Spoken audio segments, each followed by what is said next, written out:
La tubería principal de agua de una casa. Ajá, esa línea grandota, ¿no? La que trae toda la presión desde la calle. Exacto. La que alimenta cada grifo, cada ducha.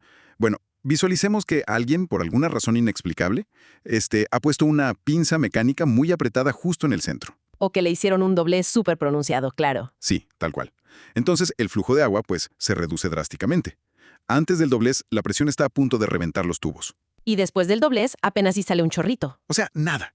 Y bueno, en el cuerpo humano, esa tubería principal es la aorta. Y ese doblez es una condición que se conoce como la coartación de la aorta. Que es una imagen, fíjate, perfecta para ilustrar una barrera mecánica crítica. Porque un solo punto de estrechez puede de plano alterar por completo la hemodinámica de todo el cuerpo. Así es. O sea, obliga al corazón y a los vasos sanguíneos a trabajar bajo leyes físicas extremas. Y justo para quienes nos escuchan y sienten, pues, fascinación por estos misterios del cuerpo humano, el objetivo de nuestro análisis a fondo de hoy es desentrañar este mecanismo. Totalmente. Vamos a cruzar datos de todo tipo. Tenemos análisis retrospectivos muy completos del World Journal of Cardiology, también de la revista Curious. Excelentes fuentes, por cierto. Buenísimas. Y sumamos presentaciones clínicas muy detalladas del Hospital General de México y guías pediátricas modernas. Ajá, para tener el panorama completo. Claro, porque queremos entender cómo se forma este defecto desde antes de nacer, cómo el cuerpo construye carreteras secundarias para sobrevivir. Que es una locura, ya llegaremos a eso. Sí, es increíble. Y bueno, la evolución de esta plomería médica, digamos, desde abrir el pecho entero hasta navegar por las arterias con andamios microscópicos. Pues mira, para empezar a entenderlo, todo comienza en una etapa increíblemente temprana. O sea, mucho antes de que el corazón empiece a latir de manera regular. ¿Qué tan temprano estamos hablando? Fíjate, en el panorama de la embriología, el arco aórtico, que es la curva principal de esa gran tubería, se desarrolla apenas entre la quinta y la séptima semana de gestación. ¡Wow! Súper rápido. Sí, muy al principio. Y surge de una estructura embrionaria específica que se llama el cuarto arco faríngeo izquierdo. Es un proceso de remodelación microscópico sumamente delicado, y de hecho, la cuarta acción representa entre el 6 y el 8% de todas las cardiopatías congénitas. O sea, no es tan raro. Y para visualizar ese defecto, yo pensaba en la fábrica donde moldean mangueras de jardín. A ver, cuéntame esa analogía. Pues es como si una porción de la goma se fusionara hacia adentro por error, ¿no? Por fuera la manguera se ve casi normal, tal vez con una ligera hendidura. Ajá, sí. Pero por dentro se ha creado una especie de repisa, una barrera que bloquea el paso del agua. Exacto, una repisa interna. Y los documentos médicos mencionan 3 teorías principales de por qué ocurre este pliegue en la fábrica del cuerpo. La primera, que me llamó mucho la atención, habla de un tejido que se cuela, digamos, desde el conducto arterioso. Ah, sí, la famosa teoría del tejido ectópico. Pues mira, para entenderla hay que recordar cómo respira un feto. Que no usa los pulmones, ¿verdad? Exacto. Antes de nacer, el feto está sumergido en líquido amniótico, entonces los pulmones no funcionan. El oxígeno viene de la mamá. Claro, por el cordón umbilical. Así es. Entonces, la sangre necesita evitar los pulmones. Para eso, el cuerpo usa un atajo natural llamado conducto arterioso. Un atajo. Sí, conecta la arteria pulmonar directamente a la aorta. La teoría sugiere que células musculares de este conducto migran por error, se pierden y se incrustan en la pared de la aorta. O sea, células que no deberían estar ahí. Tal cual. Y la trampa se activa al nacer. Cuando el bebé toma su primera bocanada de aire, el oxígeno envía una señal a las células de ese conducto arterioso para que se contraigan y cierren el atajo para siempre. Órale, o sea, al contraerse ese tejido que estaba fuera de lugar, literalmente estrangula la aorta. Literalmente la estrangula. ¡Qué locura! Es un mecanismo de supervivencia que se vuelve en contra del cuerpo. Y todo porque las piezas se mezclaron en la fábrica. Sí, es un accidente bien lógico. Ahora, la segunda teoría me pareció muy intuitiva. Se basa puramente en la física de fluidos, ¿no? Donde la falta de flujo atrofia la arteria. Ah, la teoría hemodinámica. Pues obedece a esta regla biológica súper básica de que lo que no se usa, no crece. Ajá. En algunos fetos, por variaciones en cómo la sangre se distribuye entre la cabeza y el cuerpo, fluye muy poca sangre por una región específica de la aorta llamada el istmo. Y al no haber presión no se expande. Exactamente. Al no haber suficiente volumen empujando las paredes desde adentro hacia afuera, pues esa sección de la arteria simplemente no alcanza su tamaño normal. Entiendo. ¿Y la tercera teoría? Es una perspectiva un poco más anatómica. Apunta a una involución anormal de la aorta dorsal izquierda. O sea, un simple error de coreografía, digamos, en cómo se fusionan los vasos primitivos. Y revisando la física de esto, me sorprendió ver que el cuerpo aguanta bastante antes de emitir señales de auxilio. Uy, sí, el cuerpo es súper resiliente. O sea, los textos hablan de que el cuerpo tolera el estrechamiento hasta que la luz del vaso, el hueco por donde pasa la sangre, se reduce en más de un 55%. Así es. A partir de ese umbral específico, estalla una crisis sistémica. Pero, ¿por qué aguanta tanto? Ese umbral existe porque la sangre y las arterias son altamente adaptables. O sea, las paredes se estiran, el flujo acelera para compensar la falta de espacio. Como cuando le pones el dedo a la manguera y sale más rápido. Exacto, tal cual. Pero las leyes de la física dictan que llega a un punto de no retorno. Al rebasar ese 55% de reducción, la presión de retroceso hacia el corazón es demasiada. El corazón ya no puede empujar. No, ya no puede. Supera su capacidad de compensación y la presión hacia adelante pues cae en picada. Y sabiendo que la tubería principal está bloqueada a más de la mitad, el cuerpo entra en crisis. Y aquí vemos dos escenarios completamente distintos dependiendo de la edad del paciente, ¿no? Son dos mundos, sí. Empecemos por los recién nacidos, porque los reportes clínicos describen situaciones verdaderamente críticas, mencionando conceptos muy fuertes como shock cardiogénico y acidosis metabólica. Es que en un recién nacido severamente afectado, la bomba de tiempo detona días después del parto. Por lo del atajo que mencionabas. Precisamente. Recuerda el conducto arterioso. Mientras permanece abierto durante esos primeros días de vida, sirve como una válvula de escape para la sangre. Ah, ok. Pero luego se cierra. Claro, cuando se cierra naturalmente, la aorta se queda sin vías alternas frente a un bloqueo masivo. Entonces, de repente, el lado izquierdo del corazón se encuentra empujando contra una pared de ladrillos. No me digas, se topa con pared. Sí, al no poder bombear sangre al resto del cuerpo, el corazón falla. Y eso básicamente es el shock cardiogénico. El motor se detiene por exceso de resistencia. Wow. ¿Y qué pasa con el resto del cuerpo? Porque no le está llegando sangre. Pues, sin sangre circulando, los órganos vitales en el abdomen y las piernas se quedan de plano sin oxígeno. Claro, se asfixian. Y las células, en un intento desesperado por sobrevivir, empiezan a producir energía sin oxígeno. ¿Qué es lo que genera el ácido láctico, verdad? Exactamente, generan grandes cantidades de ácido láctico, y eso es lo que causa la acidosis metabólica. Básicamente están envenenando el entorno interno del bebé. O sea, la casa se queda repentinamente sin agua porque la tubería de derivación temporal que dejó el constructor acaba de sellarse. Es una emergencia absoluta. Pero luego, por otro lado, los documentos del Curious y del Hospital General de México señalan algo muy paradójico en pacientes mayores. Sí, la presentación en adultos. O sea, estamos hablando de adultos o adolescentes que pueden parecer muy atléticos, que están súper en forma y descubren el problema casi por accidente. El contraste es monumental, la verdad. Estos pacientes sobrevivieron la infancia porque su estrechamiento no fue tan extremo o porque su cuerpo tuvo tiempo de adaptarse lentamente a lo largo de los años. ¿Y cómo se dan cuenta entonces? Pues llegan al consultorio a veces porque el pediatra o el médico del deporte nota presión arterial alta en los brazos durante un examen físico de rutina. Ah, solo en los brazos. Sí, o porque sufren dolores de cabeza recurrentes debido a esa hipertensión constante en la parte superior del cuerpo. Otros, fíjate, experimentan lo que llamamos claudicación. ¿Qué es eso? ¿Calambres? Ajá, calambres súper intensos en las piernas al correr o hacer ejercicio. Sus músculos inferiores demandan oxígeno, pero la tubería estrecha simplemente no puede entregar el volumen necesario. Te genera una deuda de oxígeno dolorosa. Así es. Entonces el contraste físico del libro de texto es hipertensión en los brazos, pero pulsos débiles o de plano ausentes en las arterias femorales de las piernas. Ese es el signo clínico clásico. Y para compensar esta falta de sangre en la parte inferior, el cuerpo hace algo que me pareció asombroso leyendo las fuentes. Construye una red masiva de circulación colateral. Es una maravilla de la ingeniería biológica. O sea, básicamente reenruta el tráfico sanguíneo. Construye carreteras secundarias. Ante el bloqueo, pues la sangre a alta presión en la parte superior busca cualquier salida posible, como el agua. Y utiliza las arterias intercostales que corren justo por debajo de las costillas Ok. y las arterias mamarias internas, y las dilata a tamaños inimaginables para llevar sangre rodeando el bloqueo hasta la aorta descendente. ¿Y esas arterias aguantan tanta presión? Pues lo intentan.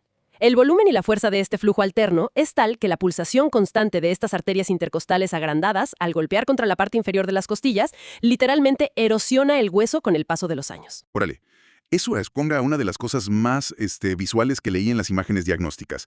Las famosas muescas en las costillas. Ah, sí, el rib notching. Imaginar arterias latiendo con tanta fuerza que logran tallar muescas visibles en una radiografía de los huesos es impresionante. También mencionaban el signo de la figura de 3 en los rayos X. Sí, el signo del 3 es un clásico también. En una radiografía de tórax, ves el borde de la aorta ensanchado antes de la obstrucción. Ok, la parte de arriba del 3. Exacto. Luego un hundimiento súper pronunciado justo donde está el doblez de la coartación, la mitad del 3, y finalmente otra dilatación justo después. Qué claro se ve entonces. Y hoy en día, bueno, gracias a la tomografía computarizada y la resonancia magnética, podemos ver esto no solo como una sombra, sino como un mapa tridimensional preciso. O sea, pueden ver toda la red colateral. Efecto, antes de siquiera tocar al paciente. Y eso, fíjate, nos lleva a una pregunta lógica. O sea, para quienes nos escuchan, uno podría pensar, si el cuerpo humano es tan brillante que literalmente construye una red de carreteras secundarias para evadir el bloqueo, ¿por qué los médicos necesitan intervenir? Es una muy buena pregunta. O sea, ¿por qué esta solución natural a largo plazo falla? ¿Ya resolvieron el tráfico o no? Pues falla porque las arterias secundarias no tienen ni el calibre ni la elasticidad de la gran aorta. O sea, sí salvan las piernas de la gangrena, pero la resistencia periférica sigue siendo masiva. Sigue costando mucho trabajo empujar la sangre. Demasiado.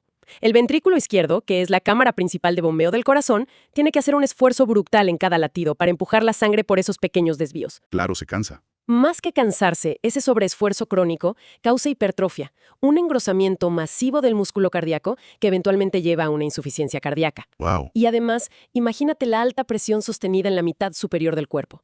Somete a los delicados vasos del cerebro y de los riñones a un castigo continuo. Me imagino que eso puede causar un derrame o algo así. Exacto. Aumenta enormemente el riesgo de aneurismas cerebrales e insuficiencia renal. Esa realidad cruda explica por qué, antes de la era quirúrgica, la media de supervivencia era de apenas 31 a 34 años. Súper jóvenes. Sí, se requería intervenir la tubería de forma directa. Y la historia quirúrgica documenta que, en 1944, el doctor Clarence Crawford hizo la primera reparación exitosa. Un hito total en la medicina. Las fuentes la llaman resección y anastomosis término-terminal. Suena complejo. Pues mira, esa cirugía marcó el nacimiento de la plomería a pecho abierto para este defecto.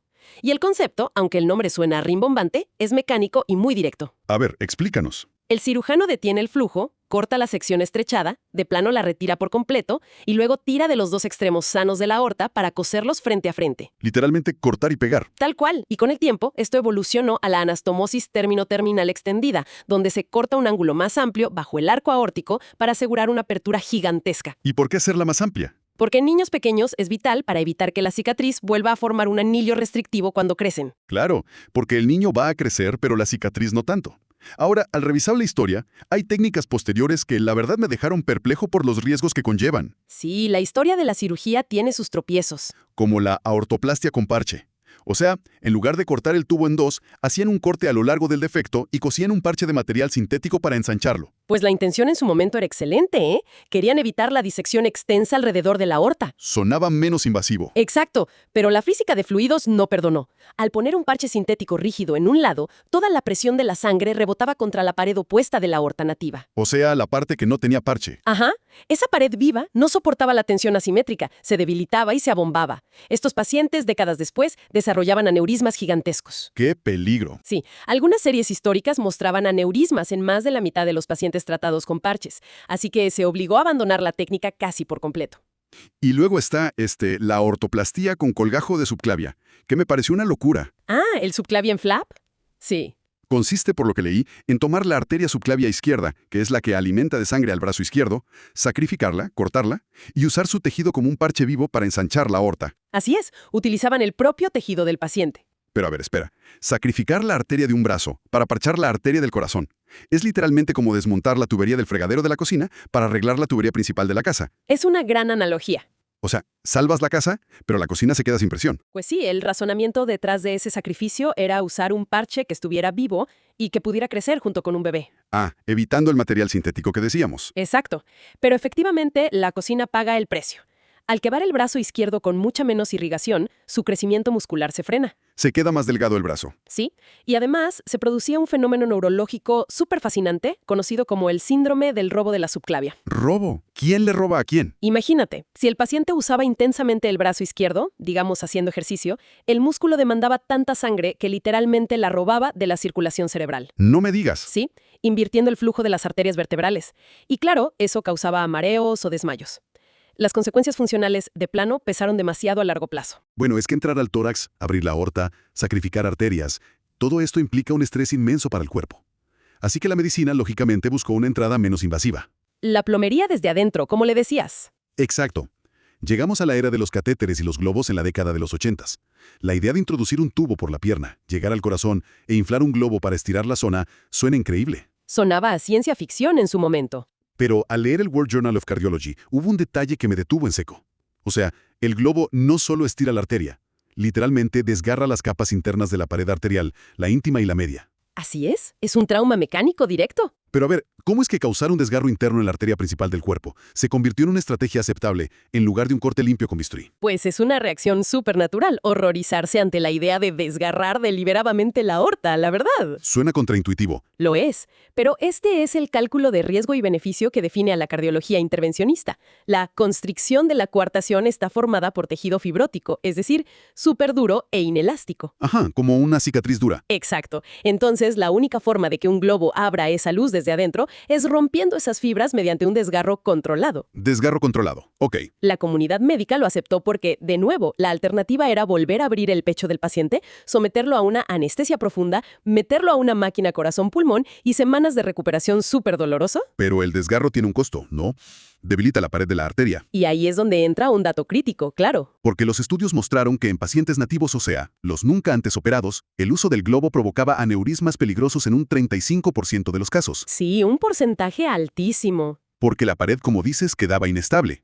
Y precisamente por ese alto índice de aneurismas y de recoartaciones, la angioplastía con globo como terapia única en adultos fue rápidamente cuestionada. Tenían que sostener la pared de alguna forma. Exacto. Y para contrarrestar esa inestabilidad, en la década de los 90 llegaron los andamios intravasculares, los famosos stents. Ah, los stents. El ensayo clínico COAST, que validó el uso del stent de platino Chidam, me pareció fascinante. Un parteaguas clínico, la verdad. Porque básicamente, inflan el globo para abrir paso, pero dejan una malla de metal súper resistente para sostener la pared y evitar que colapse o se forme el aneurisma. Ajá, funciona como un muro de contención interno. Pero viendo los detalles, veo que hay como una guerra tecnológica, digamos, entre los stents desnudos y los cubiertos con tela. Pues sí, tienen propósitos distintos. Los stents desnudos son solo la malla de alambre, pero los stents cubiertos están forrados con un material sintético impermeable. Como el teflón o algo así. Algo parecido, politetrafluoretileno. Y son una herramienta verdaderamente revolucionaria porque si al inflar el globo la aorta se desgarra demasiado o amenaza con romperse, la tela del stent sella la fuga instantáneamente desde adentro. ¡Wow! Previene una hemorragia letal en el acto. Exactamente. Pero, y siempre hay un pero, tienen un lado oscuro. A ver. La aorta torácica no es un tubo liso. Tiene ramas críticas que salen de ella, entre ellas las arterias paraespinales que irrigan la médula espinal. Uy, ya veo para dónde va esto. Si la tela del stent tapa accidentalmente esas pequeñas arterias espinales... El paciente podría despertar de la anestesia con parálisis irreversible de las piernas. ¡Qué fuerte! Es un juego de milímetros. Literalmente, con apuestas absolutas. El cardiólogo tiene que mapear tridimensionalmente cada rama y asegurarse de que el stent cubierto solo bloquea el segmento de la coartación sin asfixiar la irrigación de la médula. Es cirugía de alta precisión, pero desde una pantalla. Ahora, todo este avance con andamios de platino choca de frente contra una pared biológica implacable cuando hablamos de tratar a bebés recién nacidos, ¿cierto? Uf, sí, ese es otro reto gigantesco. Porque los datos indican que los cirujanos no pueden simplemente ponerles un stent a un infante y ya. Es que en niños muy pequeños, esta plomería endovascular tiene limitaciones infranqueables por la simple física del crecimiento. Primero, el crecimiento somático. El crecimiento normal del niño. Así es. Si le implantas un tubo metálico de 8 milímetros a un bebé, ese tubo no va a crecer con él. Claro. Cuando tenga 15 años y necesite una aorta de 20 milímetros, ese stent se va a convertir en un cuello de botella fatal incrustado en la pared del vaso. Y no se lo puede sacar tan fácil. Imposible, ya está integrado al tejido. Y segundo, para navegar un stent de este tipo hasta el corazón, necesitas introducir catéteres guía bastante gruesos a través de la arteria femoral en la ingle del paciente. Y las arterias de un bebé recién nacido son diminutas. Son como hilos. Intentar meter un equipo tan grande simplemente destruiría los vasos de la pierna del bebé de forma permanente. Entiendo. Por eso, en la población neonatal, el bisturí clásico de la anastomosis término-término sigue siendo el rey absoluto, como decían las guías. Totalmente. Ahí no hay atajos todavía. Pues es un viaje monumental, desde los primeros intentos desesperados en los años 40 hasta la microingeniería actual. Pero, al llegar a las conclusiones de todos estos estudios, hay una estadística que rompe un poco la ilusión de una cura perfecta. Ah, el seguimiento a largo plazo. Sí, o sea, aun cuando el cirujano logra el corte más preciso o el stent expande la arteria a la perfección geométrica, el paciente requiere seguimiento cardiológico de por vida. Para siempre. Porque la hipertensión crónica, la presión arterial peligrosamente alta, persiste o reaparece en el 25 al 68% de los pacientes tratados. Es muchísimo. Sí, es altísimo. Y fíjate que es uno de los enigmas más grandes de esta condición. Pues mira, pasa. Pues mira, las imágenes radiológicas te muestran una tubería perfectamente abierta, sin ningún doblez residual. Y sin embargo, el motor sigue bombeando como si estuviera tapada. ¿Y cuál es la teoría? La explicación reside en cómo el estrés temprano transforma permanentemente a la biología vascular. Tenemos unos sensores que se llaman varoreceptores. Ok, los sensores de presión. Exacto, son sensores microscópicos en el cuello y el arco aórtico encargados de calibrar la presión sanguínea, pues estos sufren una reprogramación permanente durante los meses o años que soportaron presiones extremas antes de la cirugía. Ah, o sea, se acostumbran a la presión alta. Se malacostumbran, digamos. Su nuevo punto de ajuste es la hipertensión y se resisten a volver a la normalidad biológica. Además de que la pared de la arteria pierde su flexibilidad natural, ¿no? Leía sobre eso. Exacto, la rigidez aórtica. La zona reparada, ya sea por cirugía o por stents, y el tejido circundante desarrollan más colágeno y menos fibras elásticas. Básicamente pierden su función de amortiguador. Se vuelven tubos rígidos. Así es. Cuando el corazón bombea, una aorta sana se expande como un globo y absorbe el impacto de la onda de sangre. Pero la aorta rígida de un paciente operado no cede, lo que hace rebotar ondas de presión anormales de regreso al corazón, perpetuando el ciclo de la hipertensión. Pues esto la verdad nos deja con un pensamiento verdaderamente profundo para concluir este análisis. A ver, Porque, para quienes nos escuchan, el hecho de que la presión arterial se niegue a bajar décadas después de haber quitado la barrera física, pues nos demuestra que nuestras arterias no son simples tubos de manguera, como decíamos al principio. no, para nada. Son órganos vivos, increíblemente dinámicos. Trauma físico inicial. Una cicatriz invisible. Una cicatriz en el funcionamiento. Así que queda para la reflexión preguntarnos hasta qué punto nuestro cuerpo entero, desde los órganos más grandes hasta las células más pequeñas, retiene una huella imborrable del estrés y de los eventos de nuestra formación, e incluso mucho tiempo después de que la ciencia médica considere que el problema ya ha sido reparado. Es un misterio fascinante y nos enseña mucho sobre el respeto que le debemos al cuerpo. Totalmente. Para quienes nos acompañaron en este recorrido, esperamos que la próxima vez que escuchen su propio pulso, pues lo sientan con una admiración renovada. Muchísimas gracias por estar aquí y hasta el próximo análisis a fondo.